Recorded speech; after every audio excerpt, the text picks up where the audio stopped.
I love you JC. এই ইউনিভার্সিটির সব থেকে কুৎসিত ছেলে হয়ে জেসিয়াকে প্রপোজ করার সাহস পাও কোত্থেকে? আমি জানো আর কখনো তোমাকে আমার চোখের সামনে না দেখি। Out of this university. তোমার গলা আমার ভালো লেগেছে। ভালোবাসা প্রকাশের একটা মাধ্যম জানা ছিল আমার, আর সেই মাধ্যমটাই আমি বেছে নিচ্ছি। I love you Ash. How dare you? How dare you? How dare you propose to me like that in front of everyone? ক্যাম্পাসে সবার সামনে আমাকে নীল ডাউন করে প্রপোজ করছে। কে? একটা ফালতু মেয়ে। এই তুমি জানো না আমি কে? I'm the talk of the town. R I'm one of the best singers right now. তুমি আমাকে প্রপোজ করছো? তোমার মতো 100টা মেয়ে প্রতিদিন আমার বাসার সামনে দাঁড়ায় থাকে, আর তুমি কে? হ্যাঁ, কি মনে করো নিজেকে তুমি? 2 দিন ঘুরছি ফিরছি, মাথায় উঠে গেছে। You think I'm in love with you? তোর মতো এরকম 10টা মেয়ের সাথে আমি ঘন্টায় ঘন্টায় প্রেম করতে পারি, কিন্তু না, আমি যদি তোর মতো মেয়ের সাথে প্রেম করি তাহলে আমার স্ট্যান্ডার্ডে প্রবলেম হবে, আমার স্টেটাসে প্রবলেম হবে। যাও যাও।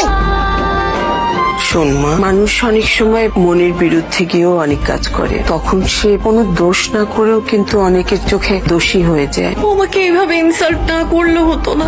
আশিক ছেলেটা মনে হয় অনেক অভিমানী। যা কিছু হয়েছে সব ভুলের জন্য হয়েছে। তুই একটা কাজ কর, তুই কয়েকটা দিন সিডনিতে গিয়ে তোর খালামণির বাড়িতে ঘুরে আয়, দেখবি ভাল লাগবে। আমার কিছু ভালো লাগছে। সময় সবকিছু ঠিক হয়ে যায়। আকাশে মেঘ করলে বৃষ্টি তো একটু হবে। দোস্ত, একটা ব্যাড নিউজ আছে, রিজভিয়ান নেই দোস্ত। কি? I am really sorry. জেসির সাথে আমার এমন ব্যবহার করা উচিত হয় না। আসলে কি জানো, আমার মেয়ে তোমার এই জ্বরেরই উপযুক্ত ছিল, কারণ ও তোমাকে ভালোবেসেছিল। আন্টি ও আমাকে ভালোবাসে, এই কারণে আমি ওর সাথে এমন করিনি। তাহলে কেন করেছিলে? ও তোমাকে চর মেরেছিল বলে? মানুষের চেহারার পরিবর্তন হলে মনেরও কি পরিবর্তন হয়ে যায়? তুমি কি ভেবেছো তুমি আজ অনেক বড় শিল্পী, এই জন্য জেসিয়া তোমাকে প্রপোজ করেছে? মানুষের জীবনে এমন অনেক ঘটনা ঘটে যা সে নিজেও জানে না। আচ্ছা, তুমি তো ওকে চর মেরেছিলে প্রতিশোধ নেওয়ার জন্য। তুমি কি একবারও ভেবেছো ও তোমাকে কেন চর মেরেছিল?